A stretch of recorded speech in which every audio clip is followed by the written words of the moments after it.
Hello, and welcome back to Record of the Ear, the podcast where I shout my opinions into the void about whatever album I'm listening to that week because none of my friends want to hear it. I'm your host, Ryan Lark, and this week we're doing something a little bit differently. Instead of doing the normal album where I review it and go through all the songs about it, I'm going to actually dive into a little bit about the topic and maybe start this as a mini series every now and then whenever I feel like it, called Whatever Explained, because I'm sure if you've ever listened to a podcast that I've done previously, you know that I don't really know what I'm talking about. I'm just giving my opinions of whatever I think about that album or topic or whatever it is. So this is what I'm gonna do is dive into basically a little bit of research about whatever topic I'm talking about, get into the history of it, and just go through and kind of try to understand whatever it is. And this week we're going to explain the Grammys because last week I kind of went through the Grammy nominations and gave my opinions on what I thought should win and my unbiased and biased opinions. So this week I thought it would be a good idea to kind of go into the history of it, how the nominated categories changed over time, the voting processes, and everything that's happened in that field. So yeah, let's go ahead and just get into it. Insert guitar transition noise here. Oh, hello. Now, when I say the words waves, heavy, boat, ship, what word comes to mind? That's right, it's anchor. And what do all those have to do with anchor? Well, absolutely nothing. But what does have to do with anchor is podcast, free, creation. Those are the words that come to mind when I think about an Anchor, because Anchor is a free app that lets you download and start your own podcast if you ever want to. It's the easiest way to make a podcast, and I'll explain. There's easy creation tools that allow you to record and edit your podcast right from your phone or computer. Anchor then will distribute your podcast for you so it can be heard on Spotify, Apple Podcasts, and any other site you want. You can then make money from your podcast with no minimum listenership, which is great for me because I have no listeners. It's everything you need to make a podcast in one single place. That's right. No need to go get an editing software, nothing like that. It's all in one place. It's perfect, easy to use. So go ahead and download the free Anchor app or go to anchor.fm to get started. See you there. Insert guitar transition here. So just a little bit of a background on the Grammys. It's hosted by the Recording Academy for the achievements in the music industry. Grammy is obviously short for gramophone, and the first awards were actually held in 1959. The whole purpose of the awards is to kind of give an unbiased recognition of the music industry and the people in the music industry.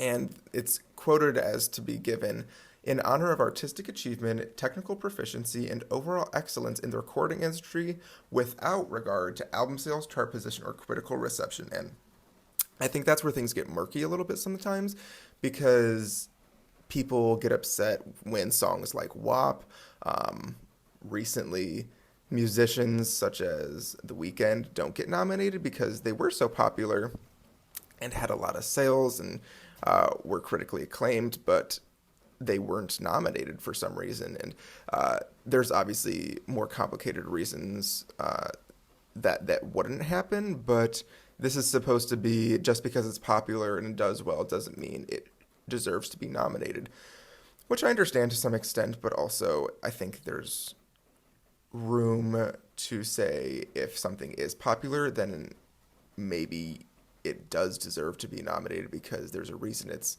being so popularized. But anyways, there was a big change that I'll get into a little bit later. There was a big overhaul in 2012 where the categories were completely revamped. They cut the categories from 109 to 78 categories and completely eliminated the distinction between male and female soloists.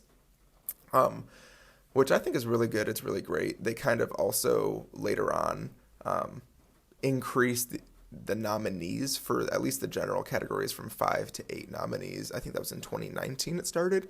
I think to help bridge the gap between male and female artists, because if you eliminate the categories, male and female, that's great, but also are you accommodating that in a different way by now there's not as many people nominated for awards at all. So I think that was really cool that they've expanded that, but also now it's just the best of the best, not necessarily the best of the males, best of the females, best non-binary or whatever. It's just overall more inclusive, which is really, really cool in my opinion. So I did look into the voting process a little bit because I'm always interested in that. Fun fact, my dad actually was a voting member for many years, and when I was a kid, he doesn't know, he's a jazz musician, so he doesn't really know much about pop music or anything like that, but I obviously did as a kid, and I was really interested in it, so he would literally just ask me, sometimes be like, hey, do you know these artists? Like, and I was like, oh yeah, of course, I love Britney Spears or whatever it is, and he would just be like, okay, which one do you think should win? I'd just like unofficially vote for the Grammy nominations, which was actually really cool in retrospect, not that I knew what was going on at the time, because I was probably like 10 years old. But anyways, the voting process is actually fairly straightforward. There's about 12,000 members who are eligible to vote that are part of the Recording Academy and are their standing at the Recording Academy is good and still up to date. I think there's about 20,000 members, but only 12,000 are usually eligible to vote because of their standing is actually good. I don't know why. I guess maybe you didn't pay your dues or something, but that would disqualify you from being able to vote. But eligible members are able to vote in the 4 general categories and up to 15 categories in the specific genre fields. That is a maximum of 15. You can't do any more than that. And then obviously you don't have to do 15. You can do as many as you want, less than 15. But yeah, so the recording companies and the Academy are able to submit entries and then they're just screened for eligibility to make sure they meet all the requirements for those categories and they're actually able to be part of that. One thing I couldn't find is how they decide if an album or a song or something is part of a certain genre, because there's always controversy about that, especially the Taylor Swift of it all. Early on when she was shifting from country to pop, she was in both categories of country and pop, which a lot of people thought was unfair because she'd sweep both categories pretty easily, even when the album really wasn't country anymore, and she was probably just nominated, in some people's opinion, because she was previously country. And I couldn't really find, I think it's why or how they decipher that, and I think it's probably just opinion based and what they want, what they think at the time is eligible for it. But yeah, I don't think there's any hard lines. I don't know if there would be able to be any hard lines for that. But I looked into it and I couldn't find anything. For the general categories, which are the biggest categories in the night, there's 4 of them. And actually, the 4 of them are Album of the Year, Record of the Year, Song of the Year, and Best New Artist. Those are the general categories, and there's a bunch for the genre-specific categories as well. But only 3 artists in history have won all 4 categories. Those being Christopher Cross, Adele, and Billie Eilish. Billie Eilish and Christopher Cross actually won all 4 in the same year. Adele won, I think, 3 of them one year, and then I think when 25 was released, she got Record of the Year. But I think that's what it is. No, I don't specifically remember. But a little bit about Album of the Year. So this is considered the most prestigious award of the night. This is like the award that everyone wants to get. Like, not only do you have a great song, not only do you have a great recording, you have the best album and piece of that entire year. And it's awarded for a whole album, obviously, a collection, and that's defined as a collection of songs, not individual songs or compositions, and it's kind of evaluated as the collection, not individuals. The qualifications for this is it has to contain 51% of new vocal or instrumental recordings, and it's awarded to those with at least 33% playing time on the album. If a feature or something only has like 2% playing time on the album, they're not going to get the award. But if, say, you have like a featured artist, like maybe on 7 of the 10 songs, then they'll probably also be awarded that award. You just need to hit that 33% criteria to be qualified for that. And these are the current qualifications, by the way, not the previous. And again, in 2019, it expanded from 5 to 8 nominees. But yeah, Record of the Year is a little bit different, kind of more narrow. It's awarded for a single track from an album for its recording, or awarded for a single or a track from an album for its recording. And it recognizes everyone that recorded, mixed, or mastered the record. It doesn't refer to its composition. This is, again, only for the specific recording, the mixing of it, the mastering of it, not the songwriting, not the melodies. Anything that is written is not included in this. And it's given to a track from a previous year's album. It can be eligible for a track's previous year's album if it wasn't entered the previous year and that album that it's part of didn't win a Grammy, which is kind of a weird caveat. And why sometimes a track from a previous year is able to be included in this category. So Song of the Year is also awarded to a single track or single from an album for its lyrics and melodies, so kind of the antithesis of Record of the Year. And so specifically its composition. And it recognized primarily the songwriter. Like, that's what you think of when you think of this award. It has to contain a melody and lyrics, which I thought is a little bit odd. So instrumental songs I don't think can be considered for this. Maybe if there was a popular, good enough big band or something like that song, it might be included, but I thought that was a weird qualification that it has to have melody and lyrics, not and or lyrics. I guess it would have to always include a melody or else it's like a poem, but and lyrics is a weird qualification and eligibility requirement. And it must be a new song or achieve prominence during the eligibility year, which is why Lizzo's song was able to be eligible for this award. I think 2 years ago, was it? Truth Hurts, I don't remember what year it was, but that's why it achieved prominence during the eligibility year, but it was not a new song that year. Also, songs containing prominent samples are not eligible, which I found fascinating because they're not technically considered new songs. So songs like Anaconda by Nicki Minaj were not eligible for this, even though it was probably the biggest song of the year, because it featured, I don't remember the name. Baby Got Back, I think is the song name. So I thought that was really interesting. And it makes sense. I mean, if you're taking from a previous song, it's not exactly a brand new song, some could argue. Also, since the 1960s, it's also been presented in the genre-specific categories. I think in every single genre, this is an award, except for like classic and big band, jazz. But the last general category is Best New Artist, and this is awarded to a new artist who releases during the eligibility year their first recording which establishes the public identity of that artist.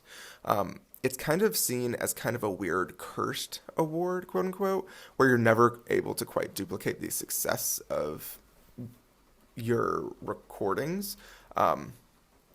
And this, I mean, I don't think that's obviously true. It's kind of like the whole Cubs GOAT thing. Although there's obviously been a lot of, quote, one-hit wonders that have never been able to duplicate that success, like an Alanis Morissette. Obviously, if you get this award, it's a huge honor, but there's also a lot of, the bar is set really high for you from now on. And I think a lot of people aren't able to duplicate that success, or at least that hype, because people are the most excited about you when they first notice you. So, yeah, I think that's interesting, but the eligibility requirements for this are kind of vague, but also stringent on who can be qualified. So an artist couldn't have appeared on a previous label or album credit originally. This is the original criteria for it. So, and that's kind of what screwed over Whitney Houston in the previous episode that I talk about. So the eligibility requirements again originally stated an artist couldn't have appeared on a previous label or album credit. Then it was later changed to you couldn't have a Grammy nominated recording. Well, that's album, whatever it is, song, record, whatever. And then in 2010, because of Lady Gaga's kind of stirring up trouble unintentionally, she was excluded from the 2010 Grammys because Just Dance, her first lead single, was nominated in 2008 for, I think, Song of the Year or Record of the Year or Best Pop Record, one of those. And because of that eligibility requirement of you couldn't have a Grammy nominated recording, she was not eligible for Best New Artist in 2010 when clearly she was the biggest and most deserving of that award in 2010. So after that, they changed the rule and stated that an artist can be nominated as long as they hadn't released an entire album and hadn't won a Grammy previously. Obviously, in 2016, that was also amended to remove the album requirement. You could have an album released, but you just can't have won a Grammy, which is kind of, I think, kind of too open-ended at this point because there's so people are constantly being nominated again and again and again. Although I think you can only be nominated for that 3 times in a row. And you must have, I think the new rules now are you must have 5 singles or 1 album to be nominated for this award, and you can't have been, you could not have been entered as Best New Artist more than 3 times. And this is the vague part. You must have achieved, quote unquote, a breakthrough into the public consciousness and impacted the musical landscape, which, whatever that means, that's just like a biased, like, opinion of whatever you think that means. But this was also expanded from 5 to 8 nominees in 2019 as well. So those were the general categories, and those are nominated every year. And obviously there's genre-specific categories that differ between the genres of what the awards are and how many awards there are that change from year to year depending on how many nominations there are that have been submitted, honestly, and what the musical landscape is at that time. But I'm going to go into the special awards now that are not awarded every year and kind of awarded on as needed and as deserved basis. So the first one is the Lifetime Achievement Award. And this is presented to performers who've made creative contributions of outstanding significance to the field of recording, which again is kind of vague, but again, this is focused on a lifetime, not just a single year. So there has to be steady contributions that are kind of incredible. I think Dolly Parton's received these, Cher's received this, Bono, I believe, has received this. But it's not only artists, I believe. Oh, no, it is just the performers who make creative contributions. It's not just the mixers and recording people, which is interesting. And then the Trustees Award is the next special award. And that's presented to individuals who, during their careers, made significant contributions other than performers to the field of recording. So the mixers, the producers, everything like that, not the performers. So performers are not eligible. But if a performer is also a producer and does mixing and stuff like that, I guess they can also be nominated for this. Although I don't know if they would ever give both of these awards to the same person. I don't think that would make sense. I think they'd probably just give Lifetime Achievement Award to them. But yeah, this is for the producers, for the mixers, stuff like that. And the next special award is the Technical Grammy Award, and that's presented to individuals or companies who've made outstanding technical accomplishments in the recording field. So I guess this is like new breakthroughs or creating new sounds, maybe? I wonder, let me look up real quick, actually, who's won this award before. Actually, I misspoke. Cher has not won the Lifetime Achievement Award, which I think is kind of crazy. But this is, again, Dolly Parton did receive it. Willie Nelson's received it. Notable names. Louis Armstrong, Elvis Presley, Duke Ellington, Bing Crosby, Ella Fitzgerald.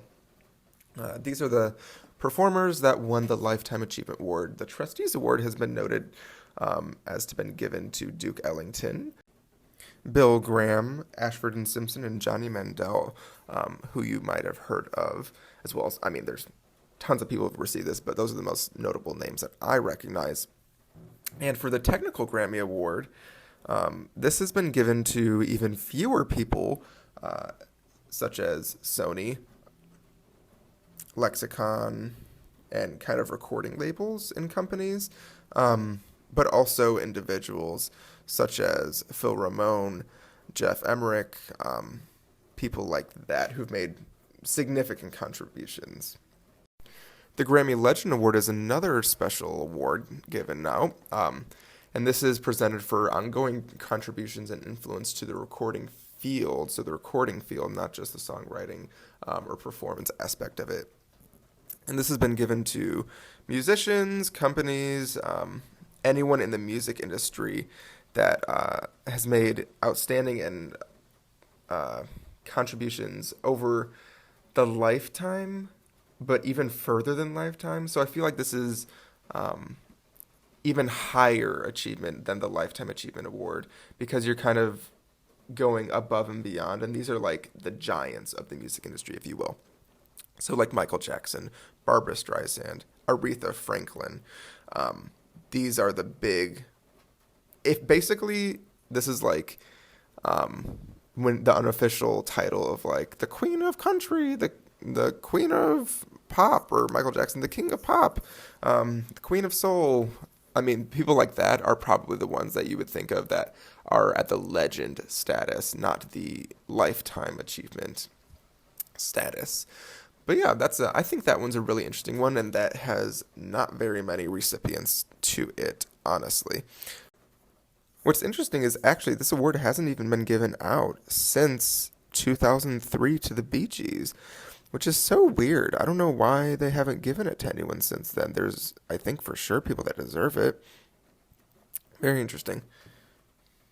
But the next award is the Hall of Fame Grammy Award, and it honors lasting historical significance over at least 25 years, which I guess these awards just overlap a little too much for me. I don't know why they have all these distinctions between Lifetime Achievement Award, Grammy Legend Award, Hall of Fame Award. It just all seems very bureaucratic and kind of odd. But yeah, the Hall of Fame, people get inducted to it. I guess this is to rival the Hall of Fames, like the Rock and Roll Hall of Fame and stuff like that. I don't know why they would do this, although it was established a long time ago in 1973. So I don't know. I guess to make a distinction between having to have a long-lasting career, not just one that's significant in maybe a decade, because a decade is considered in the music industry a long career to be at the height of your talent and recognition, I guess. I don't know. But the next award is Music Cares Person of the Year, and this is kind of a odd award for the Grammys. It's recognized to a musician who has made outstanding contributions, but primarily, in addition to that, it's in recognition of their philanthropy. And this is awarded by the Music Cares charity, which is kind of an offshoot from the Recording Academy. That's kind of their philanthropy-focused one, and it's been given to notable people like Fleetwood Mac, Sir Elton John, Stevie Wonder, Billy Joel, Bono, people like that who constantly make efforts to philanthropy efforts to give back to communities. Dolly Parton is the first country artist to have ever received it. Obviously, she is very deserving of it. She gives back constantly and has always given back. So she definitely deserves it. But yeah, I don't know if this is obviously a good honor, but also it doesn't really have that much to do with the music industry, more you as a person and what you do outside of the music industry as a person. But yeah, so those were all the awards that I wanted to go through, and a little bit about the history of the Grammys. I know it's a little shorter episode this week, but also I thought I would give myself a break and you all a break. Not that I have any listeners whatsoever, but I thought I'd give myself a break because last week's episode was a lot of work to put in. And it took a long time to do because there's so many things I had to listen to and go through. And this was kind of short and sweet and kind of interesting for me, honestly, because I really like learning about this stuff. And maybe I'll get into, maybe next I'll do something like an album where I get into how different kinds of albums people create, concepts, stuff like that, and how the music industry and recording industry decides the orders and stuff like that. I think that'd be an interesting to look at yet next because I really enjoy stuff like that. And if you're interested, please let me know by reaching out on Instagram at Record of the Ear. That's year without the Y. Record of the Ear podcast. That is the handle, not just Record of the Ear. Yeah, just reach out there. Make sure you follow. You can either comment on whatever the post is that week or feel free to reach out in the DMs. I will respond for sure because no one else wants to talk to me about this again. But also, if you want to leave a 5-star review and comment there what your thoughts are, what you want to see next. If you have actually a specific album that you want me to listen to, feel free to let me know. I'm more than happy to branch out into what other people want to hear, not just what I want to hear. Kind of give and take. But yeah, I think this was fun and I really enjoyed this. And hopefully it gives you a little bit more insight next time you watch the Grammys. I'm recording this before the Grammys hit on the 14th or the 15th, but yeah, I'm hoping the people that I want to win actually got the awards. I guess I'll see soon enough. All right, until next week, I'll see you all later. Bye.